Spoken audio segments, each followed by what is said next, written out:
Alright guys, didn't realize that, so I looked at some older videos.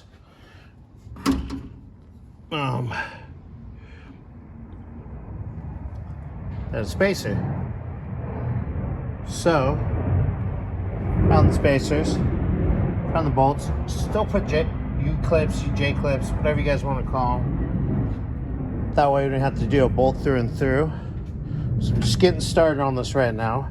On this side we'll have the coolant reservoir, which I'm going to clean up before I put it in. So, and then I'll have radiator hoses on.